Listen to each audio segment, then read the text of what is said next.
Alright everyone, we are back with the 6th and final installment into the KZ Multiviews. But in case you haven't been here, this is a small series where I give my reviews and or commentaries on the main 3 live-action Spider-Man, those being Tobey Maguire, Andrew Garfield, and Tom Holland, all leading up to the release of Spider-Man No Way You Just Made Me Bust. If you aren't new to this series, you know that so far I've commentated over Spider-Man 1, Spider-Man 2, Spider-Man 3, and a little bit of The Amazing Spider-Man 1, and I also reviewed The Amazing Spider-Man 2. And since the MCU Spider-Man movies have been relatively recent, I'll be giving my thoughts and review score on both Homecoming and Far From Home in this video. So without further ado, it's time to review Spider-Man Homecoming. Let's go!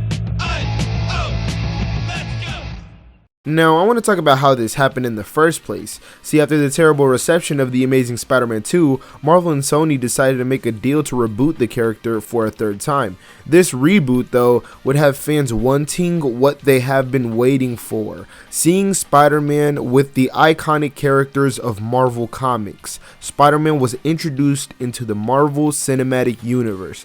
This was unexpected. Just 2 years after Andrew's portrayal, Spider-Man was in the MCU. I think we can all agree when I say that Spider-Man's introduction in Civil War was pretty much the highlight of that movie. The chills ran down my spine when the word Queens popped up on the big screen, and this was something I will never forget. Tom Holland was still an adult, but for the first time, we saw a young and youthful Peter Parker, and off the bat, we see him and Aunt May, we see him being a dumpster diving kid who just aced his test, and this... And yeah, I would love to play football, but I couldn't then, so I shouldn't now. Sure, because you're different. Exactly. But I can't tell anybody that, so I'm not. Look, when you can do the things that I can, but you don't, and then the bad things happen, they happen because of you. This was Peter Parker. As I already began to fall in love with this version of Peter Parker, he then donned the suit. This suit was as perfect as it could get, at least in my opinion. Looked ripped straight out of a Ditko comic, the perfectly spaced webbing, the black streamlines to make it modern, the spider emblems, the web shooters, the animated lenses. This suit made me absolutely cream. Lord have mercy, I'm about to bust. We saw him take down Bucky and Sam simultaneously while making the best quips we have ever gotten. Hey buddy, I think you lost this! He was so youthful and still that nerdy kid under the mask. Is this stuff coming out of you? That would explain the rigidity-flexibility ratio, which, gotta say, that's awesome. I don't know. Tom Holland's Spider-Man was outstanding. And 1 year later, we got to see the web slinger in his very own solo movie, Spider-Man Homecoming. And John fucking Watts had easily the most difficult task out of any Spider-Man director. With 2 previous iterations of Spider-Man doing the origin story, John Watts had to create a film that felt refreshing, not a rehash with a couple of changes, not the same tone or depending on the previous films, and he did exactly that. Spider-Man Homecoming was something so refreshing both as a Spider-Man movie and an MCU movie. It had the comedy that we expect to get in the MCU, but this was actually funny. It wasn't cheesy one-liners. This was a high school teenage comedy, and more importantly, a Peter Parker story. This movie wasn't like the previous first films. It didn't have a love interest to depend on. Not saying it was bad for those previous movies to have an important love relationship in them. I'm just saying that this felt more just Peter. And I know what you're saying. Oh my god, he's an MCU shield, a Holland stan. Watch actual cinema, you piece of shit. I'm sorry. I just absolutely adore this movie. It's marvelous. I know I sound like the movie is perfect and has nothing wrong, but I truly find it hard trying to figure out what is negative about this movie. Of course, I'm not the biggest fan of all the Iron Man stuff, especially when he helps Peter save the fairy, and some of the CGI is wonky at times, but this film has my absolute heart. And first I want to talk about why Tom's Peter is the best and most spot on in my opinion. Peter is an absolute nerd in the comics, but the stereotypical nerd really doesn't represent today's time. This is a big reason why Raimi's Spider-Man 1 has aged so much. But they also didn't go too far out of the box like Andrew's Peter Parker. They decided to make Tom's version of the character more of a geek, and this was perfect because these are exactly what nerds are today. They don't walk around with taped glasses, slouching, and books getting knocked out of their hands every day. Nerds now like Star Wars. They play Tekken, they read manga, and this solidified Tom's Peter Parker to me. They also make him so damn charming. You see his intelligence by making the web fluid in class, solving problems with equations, and making classwork look too easy for him. This version of Peter Parker is tied with Tobey's to me as the best portrayal, but I lean more towards Tom's because of how resonating and relatable his version is. But what about his Spider-Man? His Spider-Man is pretty much perfect in this movie. He's the friendly neighborhood Spider-Man. He's also got some of the best quips out of any Spider-Man movie. Hey, Big Bird! This doesn't belong to you! And yet, they still managed to make this version feel like Peter Parker is under the suit. Hey, how you doing? Don't worry about it, I got you. There are so many good things about this movie. I love the whole vlogging intro. It's so damn adorable. The supporting cast is hilarious and genuine, and Ned is the most innocent friend ever. He is what many wish their friends were like. I will not take the Ned slander. This movie had that neighborhood quality to it, and to me, feels the most New York atmospheric in my opinion. Yeah, it may not show all the huge locations like Times Square or the New York parades like the previous films, but you get to see him helping out every New York citizen and riding the subways, the weird random New Yorkers. You're that Spider guy on YouTube, right? Call me Spider-Man! Okay, Spider-Man! Don't flip! Yeah! Hell, Peter Parker even goes to a fucking bodega after school. I think this is also like the perfect amount of Aunt May that I want. I don't think she's as wise as the previous two iterations, but in terms of the emotional support and her screen time, I think it was done well. She also gives that social support to Peter that I absolutely love, and she's not chomping up all the screen time, and she felt necessary whenever she was on screen. Also, a lot of people aren't a big fan of Tony's involvement in this Spider-Man and the fact that Peter gets his suits from him, and I agree with them to a certain extent. My problem with the previous Spider-Man suits is Tobey's was so professional, there's no way in hell you can make me believe that he made that suit. And as for Andrew, his first suit did have that made from scratch quality, which I admire, but the suit was hideous in my opinion. Tony Stark making the Spider-Man suits avoids all of that and provides a valid reason for Peter to have these suits and have them look this good. Not to mention, his homemade suit is absolute god tier. I also really hate the Iron Boy Jr. argument, and mostly people who don't watch these movies talk about that. I just wanted to be like you. And I wanted you to be better. So you're lying to Iron Man now? No, I'm not lying. Just doesn't really get what I can do yet. He isn't Iron Boy Jr. at all, and they make that pretty clear in this movie. Hell, at one point he even unlocks all the abilities in his suit and literally says, possible web shooter combinations.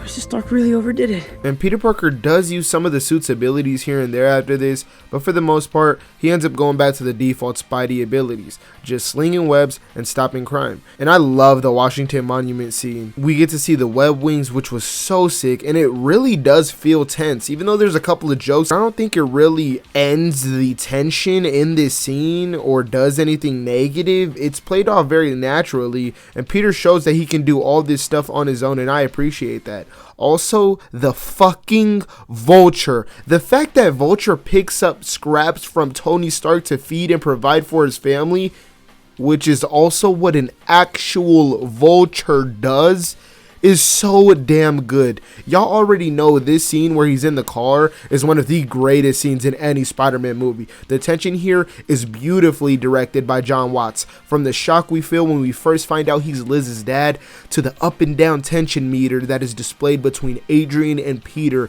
And when Vulture finds out, the traffic light turns green. And this light is a great symbolism for Adrian having an idea and finding out Peter is Spider-Man, but also green is the color of the Vulture and just ties the scene together more beautifully than it already was. It's scenes like this that make this Spider-Man movie pretty much my favorite. And this isn't even the best scene. Y'all know what the best scene is. The rubble scene. Hello? Hello! Please! Hey, please! I'm down here! I'm down here! I'm stuck! I'm stuck! I can't move! I can't...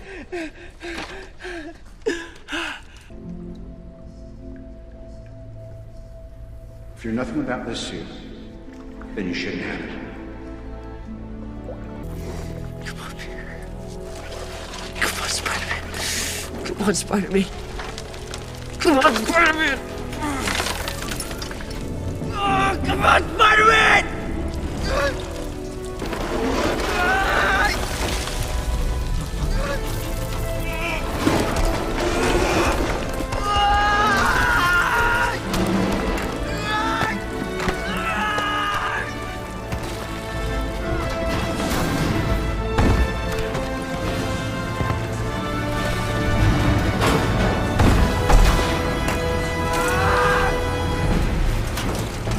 This gives me that Spider-Man feeling, that never give up attitude, and Peter looking at himself, telling him, "Come on, Peter," then switches to telling himself, "Come on, Spider-Man," makes me tear up every time. He sees Spider-Man as this beacon of hope, and after this scene, I was sold on both John Watts as the Spider-Man director and Tom Holland as my Spider-Man. And I hate the Peter has no consequences argument because it's so stupid. Peter made his high school crush move at the expense of defeating Vulture. And no, it may not be a Harry Osborn or Gwen Stacy dying level consequence, but it doesn't need to be. No one needs to die for a Spider-Man movie to be great, and this was an example of that being true.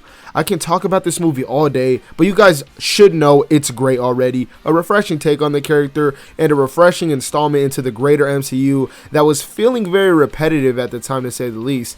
This movie brought us that young Peter Parker we have always wanted. We are actually seeing our Peter Parker grow up, and that is something I can greatly appreciate. This entire movie is something I can appreciate. You can tell Tom loves this character and gives it his all. This movie is pure enjoyment, so damn charming, hits the heart, has that never give up Spider-Man feeling, and it's so difficult to find things I genuinely dislike about this movie. And for that reason, I'm giving Spider-Man Homecoming a worthy 94%.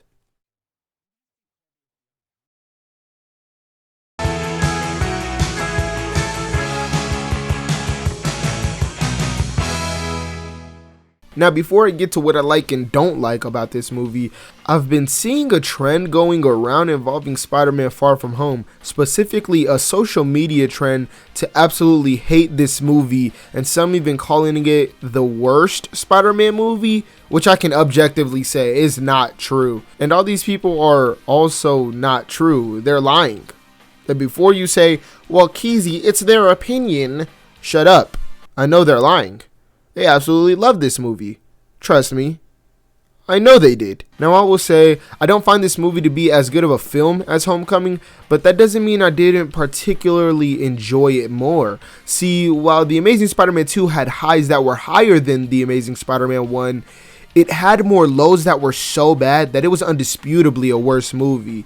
And while Spider-Man Far From Home did have more lows compared to Homecoming, the highs were just so damn high. Let me get the bad shit out of the way first. Yeah, this scene, y'all already know this scene is goofy as hell and I don't fucking like it. But Flash getting rocked by Peter's slap was funny as fuck and showed not only how strong Peter is, but also how much Peter holds back and why he usually doesn't use his fists. A lot of people don't like the sudden crush Peter has for MJ at the beginning of the movie, and now I'm going to address that. I'm not here to excuse this, but there were 2 entire years between Far From Home and Homecoming that we didn't see, and maybe in those 2 years Peter developed a crush on MJ. This also includes maybe Aunt May warming up to the fact that Peter is Spider-Man, hence why she seems so cool with it in Far From Home. These are elements that I do not like in the film, but I just wanted to address how they could be seen as okay.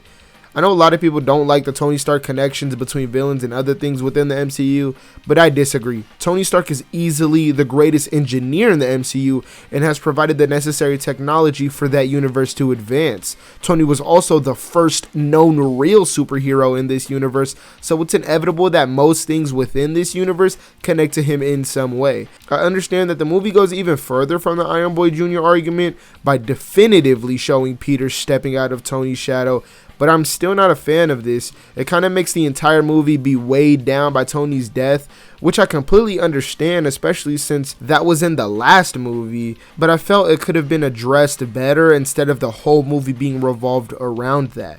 I also didn't like the whole Ned and Betty thing going on. It was for clear comedic relief, and that goes for a lot of humor in this movie. It felt like they were going back to that stereotypical humor rather than the more natural humor that we got in Homecoming.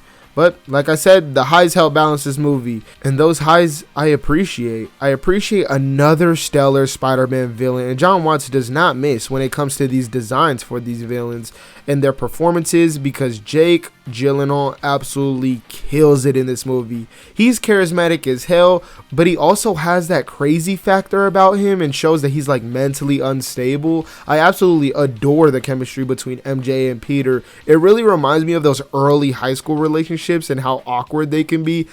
I don't know, their shit just makes me giddy. I love that intro sequence and the way Mysterio comes in, like, oh my god. Lord have mercy, I'm about to bust. Also, I don't know if they changed the color grading in this movie, but it looks exponentially better in terms of like the quality / clarity and like the boldness of this movie, if that makes sense. I also love the suits. The stealth suit needs to be more appreciated in my opinion. It's clean as fuck. I love the whole like knitted aesthetic, and it reminds me of Spider-Man Noir. I also like Flash's development in this movie. You continue to see his support for Spider-Man, and we get more things like his social media followers being bots, and this type of stuff shows more depth, that he always wants attention. Also, they hint that he doesn't have the best relationship with his family. And even in the No Way Home trailer, you see him rocking that classic blonde Flash look, but you can see him walking behind Peter and MJ and Ned, almost like he's supporting Peter now. And I gotta say that if that's true in the movie, that's some good development. The illusion scene is one of the best scenes in any Spider-Man movie, and I think most people can agree with me when I say that. Jon Watts and the team on this film absolutely brought Mysterio to life, and this sequence showed that. It was stunning and pure mind-boggling. I would have never thought that we would get a sequence like this in any Spider-Man movie ever. And I love the scene between him and Happy. It was very emotional when I watched it in the theaters, and it still chokes me up to this day. Soon after this scene though, we see Peter use more of that intelligence to create his own suit. A lot of people hate when he does the whole Stark hologram thing with his hand because it makes him look like Iron Boy Jr. When in reality, Tony and Peter are just two very smart individuals that think similarly, and this shows that. And that final suit that Peter makes in this fucking plane is so damn... Oh, this suit is perfect. I don't care what you say. If this suit isn't in your top 3 Spider-Man suits ranking, you got no taste, for real. Also, this movie, in my humble opinion, easily has the best third act out of any Spider-Man movie ever. From MJ finding out Peter is Spider-Man, to Peter getting absolutely mind-fucked in the illusion sequence, to him coming back, creating his own suit, and this entire final battle is such a fun ride. The action from Spider-Man in the final battle is top notch, and when I first watched it in theaters, I was getting goosebumps seeing Peter take down Mysterio while getting all battered up. I love how he runs out of webs to shoot and ultimately defeats Mysterio with just his bare hands and his... Come on, Peter Tingle.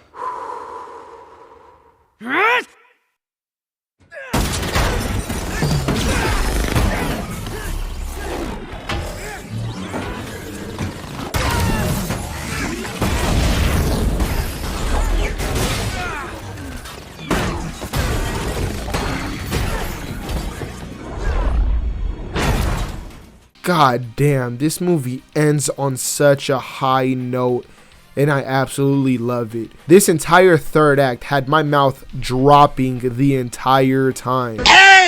The final swing was absolutely earned and felt that way. This also might be a hot take, but I think this is the best Spider-Man theme song. I don't think this is the best score. I think that clearly goes to Danny Elfman's iconic score on the Raimi trilogy. But as for the Spider-Man theme, this theme is perfect in my opinion. The theme here during the final swing gives me that balance of youth, but also that gravitas I come to expect with a Spider-Man theme. I love Elfman's, but it feels very dramatic, and this to me just feels like Spider-Man. I don't know, that's just my opinion. But after the third act, the movie's credits began rolling, and I thought literally nothing could top what I just saw.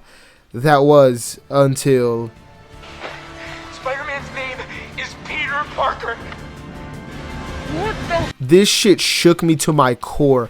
I genuinely felt scared that everyone knew who Spider-Man was now. All those people who complained about Peter not having consequences now saw Peter have the biggest consequence we have ever seen, and may lead to even more. Peter's identity being revealed set off such a huge cliffhanger for the movie and left audiences gasping.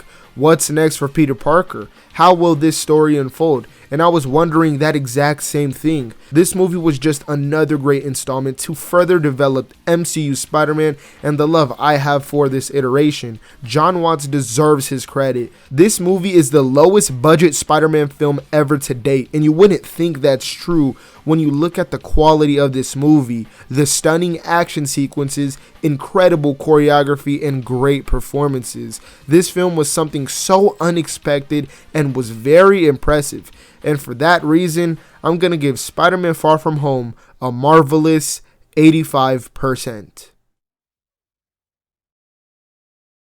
I'm very much looking forward to Spider-Man No Way Home. It seems like it has very high stakes, it's going to be very emotional, while keeping those qualities I love from these MCU films. This movie looks like it will be balancing multiple tones, huge action sequences, and a very ambitious story. And if done correctly and executed well, Jon Watts and Tom Holland have the ability to make their character, their Spider-Man, the greatest Spider-Man on film ever.